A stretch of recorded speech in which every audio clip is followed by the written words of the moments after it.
जय Shri Krishna everyone, welcome back to my channel. Friends, आप सभी को गणेश चतुर्थी की बहुत बहुत शुभकामनाएं। आज के इस वीडियो में गणेश चतुर्थी की स्थापना की सरल पूजा विधि शेयर करने वाली हूं। गणेश चतुर्थी के दिन गणेश जी की स्थापना की जाती है। कई लोग 1, 3, 5, 7 या 10 दिन के लिए स्थापना करते हैं। तो आप कितने ही दिन ये स्थापना करें, पूजा विधि और स्थापना विधि यही रहेगी। तो आइए पूजा विधि शुरू करते हैं। तो सबसे पहले हमें एक चौकी लगानी है, उस पर हमें लाल वस्त्र बिछा देना है। और आप चाहें तो इस तरह आप पहले मंडप सजा दें। तो अब हमें सबसे पहले अक्षत का आसन लगाकर भगवान गणेश जी को विराजमान कर देना है। देखिए, जितने दिन तक भी आप पूजा करेंगे तब तक गणेश जी को हमें हिलाना नहीं है, वहीं पर एक जगह बिठाकर रखना है। यहाँ पर आप इको फ्रेंडली गणपति जी लेकर आते हैं तो आप घर पर बहुत आसानी से विसर्जन कर सकते हैं। तो हो सके तो आप इको फ्रेंडली गणपति जी लाएं। घर पर भी बहुत ही आसानी से गणपति जी बन जाते हैं। मैंने ये गणपति जी घर पर ही बनाए हैं। कैसे लगे आप कमेंट करके ज़रूर बताना। अब हमें कलश की स्थापना करनी है। तो गणेश जी के राइट हैंड की तरफ कलश की स्थापना की जाती है। इस तरह आप अक्षत रखकर भी कलश की स्थापना कर सकते हैं, या फिर आप इस तरह अष्टदल कमल बना लें। इस तरह अष्टदल कमल बना दें और कंठ तक कलश को जल से भर देना है। गंगा जल थोड़ा सा इसके अंदर डाल देना है और कंठ में कलावा बांध देंगे। कलश के अंदर सुपारी, हल्दी की गांठ, 1 का सिक्का, दूर्वा, अक्षत, 5 चीज़ें हमें कलश के अंदर डालनी है। आप चाहें तो इलायची और लौंग भी डाल सकते हैं। 5 आम के पल्लव लेने हैं और चंदन और रोली का टिक्का कर देंगे और कलश के ऊपर सजा देंगे। देखिए, अगर आप 10 दिन के लिए विराजमान कर रहे हैं गणेश जी को तो आप आम के पल्लव ही लें। अगर आप अशोका के पल्लव लेंगे तो बहुत जल्दी ही सूख जाएंगे। उसके बाद कलश के ऊपर पूर्ण पात्र भरकर रखेंगे और नारियल रखना। नारियल के ऊपर कलावा लपेट देंगे और नारियल का मुख पूजा करते हैं उनकी तरफ रखना है, सामने की ओर। इस तरह हमारी कलश स्थापना पूरी हो जाएगी। अक्षत का आसन लगाना है भगवान गणेश के लिए और रिद्धि सिद्धि के लिए। जो आप डेली घर में गणेश जी की पूजा करते हैं उन्हीं गणेश जी को हमें यहाँ बिठाना है। इन्हें मंगल मूर्ति बोलते हैं। और रिद्धि सिद्धि को भी हमें सुपारी लेकर विराजमान कर देना है।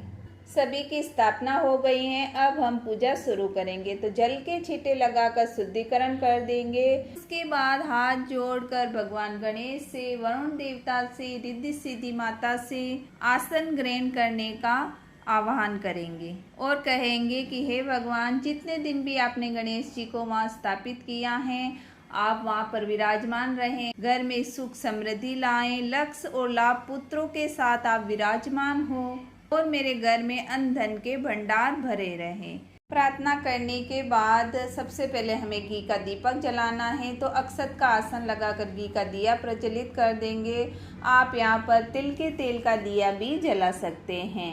उसके बाद भगवान गणेश को जनेऊ समर्पित करना है। देखिए, जब आप स्थापना कर रहे हैं उस दिन आप जनेऊ जरूर समर्पित करें। अगर आप डेली नहीं कर पा रहे हैं, स्थापना के दिन तो हमें जनेऊ समर्पित करना है। रिद्धि सिद्धि माता को कलावा समर्पित करेंगे। दिए के यहाँ पर भी हमें कलावा समर्पित करना है और कलश के यहाँ हमने पहले ही कंठ में कलावा बांध दिया है। उसके बाद सभी के रोली का तिलक करेंगे।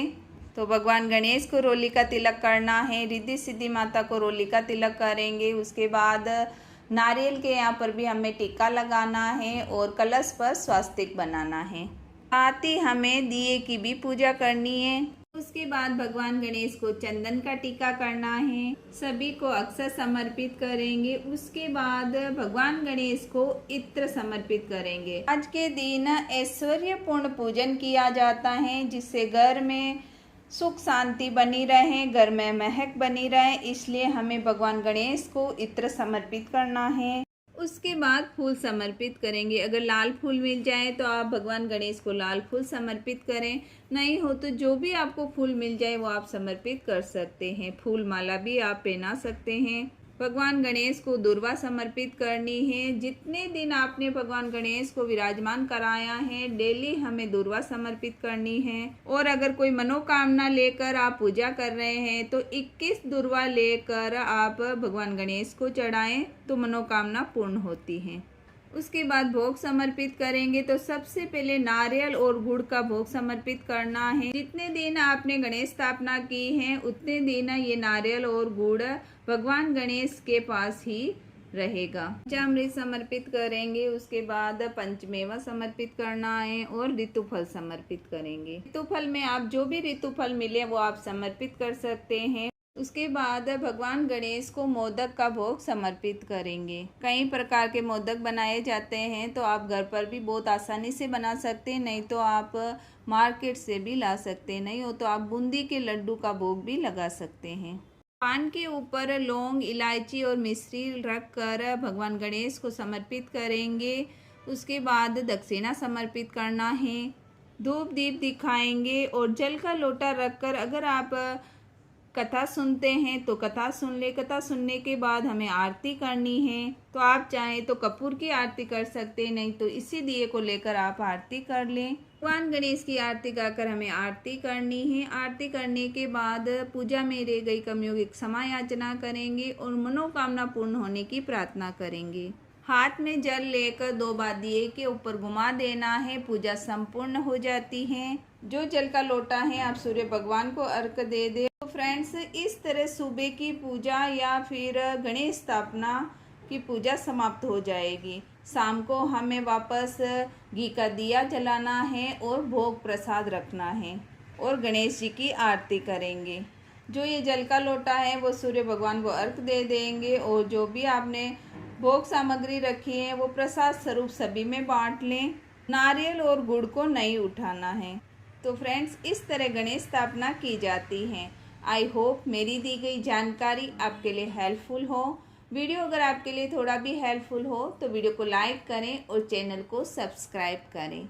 वीडियो देखने के लिए आपका बहुत बहुत धन्यवाद।